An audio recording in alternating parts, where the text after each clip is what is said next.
जय जगन्नाथ। ओडियार कवि, ओडियार जीवनर मानदंड, ओडिया भागवतर रचयिता अति बड़ी जगन्नाथ दास गोस्वामी होचन आमर गुरुदेव। ये सही अमलर मठ, ये होचंती चेलांक मठ सिद्धहरि दास गोस्वामी। तांकर 16 शिष्य थिले। तांकर 16 शिष्यरू ये सिद्धहरि महापुरुष होचन हरिदास। सिद्धहरि महापुरुष होचन तांकर अति प्रिय शिष्य एवं प्रथम शिष्य।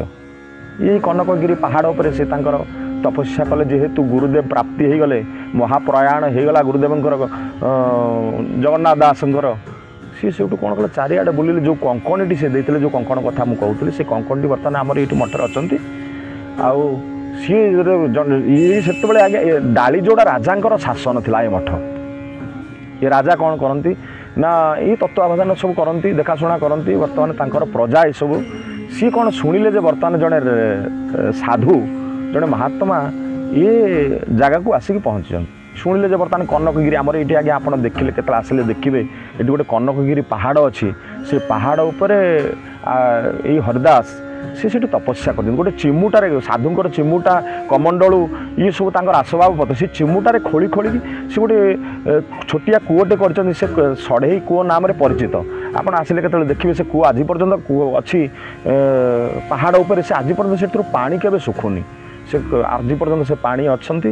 से पानी सी नहीं कारबार करती, से जल टे पीयती, पीकी से साधना करती। जी सी एमती साधना प्रखर गुरुदेवंकर आशीर्वाद, जगन्नाथ दास एमती आशीर्वाद थिला। सी जहाँ कहीदे से प्रतिफलित हो जाऊला। ये चारिआड बर्तमान प्रचार प्रसार डिंडिम बाजिला। जहाँ शुणिकी डालीजोड़ांकर राजा, से राजा जाई परीक्षा करने निमंते ये शुणिले जेहेतु प्रकृत में साधु कि बर्तमान सी भंड, आम टे परीक्षा करवा। सी कौन कले हाथ में गोड़े सब कपड़ा गुड़े जाकि पहुँचले परीक्षा करने साधु हरिदास को। जो जा पहुँची कहले आउ गोसाई बर्तमान मत लेपर्स हो जाइए, आपण मत आरोग्य करंतु। से सिद्धहरि दास कहले ठीक अच्छे महाराज, आपण गोटे कम करूँ, आपण राजबाटी आप फेरी जातु, आपणकर देह आरोग्य हो। किंतु ये जो फेरी आसी, फेरी आसला बेलू देखला बेलू बर्तमान सतरे लेपर्स हो जाइए। लेपर्स हो जाइए, कांदी बोबी जा पुणी जाकि दासंकर गोड़ तले पड़ते। बर्तमान मत आप आरोग्य करूँ, मोर सत्य आज्ञा है मुझे आपको परीक्षा कराया जाऊँगी। गोसाई की कहले सिद्धहरि दास गोसाई की, गोसाई मोर अपराध होती, मुझे आपको परीक्षा करी। महान साधु आपण, महात्मा आपण, मत क्षमा करूँ। पाद तले गोड़ तले पड़क कांदी बोबी। बर्तमान हरिदास कहले ठीक अच्छे महाराज, आपड़ जमती कपड़ा गुड़े आसते आप सेमती कपड़ा गुड़े आप राजबाटी फेरी जातु, आपंकर समस्त रोग आरोग्य हो।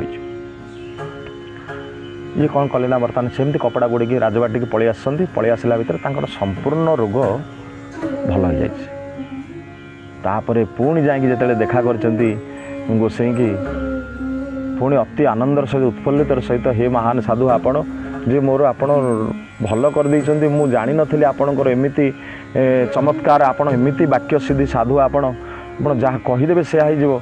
प्रकृत आज्ञा मोर सबू भल हो जाए, आप मत क्षमा करूँ। कि आपको दबाक चाहूँगी, धन रत्न आपको जमी बाड़ी संपत्ति मुझे किसी ना कि दबाक चाहूँगी। गोसाई कहले मोर कौन दरकार, मु तो साधु लोक, मु तो बाबाजी लोक, मोर ये सब कौन हम, मोर हरिनाम कीर्तन हूँ मुख्य ना। नहीं आज्ञा मु मत ऋणी भली लगुच, आपणकर गोटे मु ऋणी।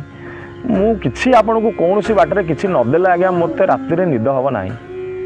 गोसाई कहले ठीक अच्छे, जदि ऋणी बोली भावुच निजक एमती अनुभव करुच ठीक अच्छे। यही जगह को से देखले, यही मठ को देखले, कहले ये जो जंगल, ये तो आगे जंगल अर्थ हूँ तैला। तैला पड़ारू अपभ्रंश हो तेलियापड़ा मठ नाम परिचित ये यही जगह को सी देखले जे यही जो जगह, ये जो जंगल अच्छे, ये जंगल को सफा कर गोटे मठ जब स्थापन करदेव ताल मोर से सर्वस्व प्राप्ति हो।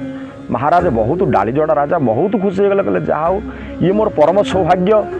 से तुरंत आसी जगह को सफा कर गोटे सुंदर भाव गोटे अति सुंदर मनोरम परिवेश तैयारी करदे। ये मठ स्थापना है, से महापुरुष आसिक ये मठ स्थापना ये भजन कीर्तन कले, भागवत चर्चा कले।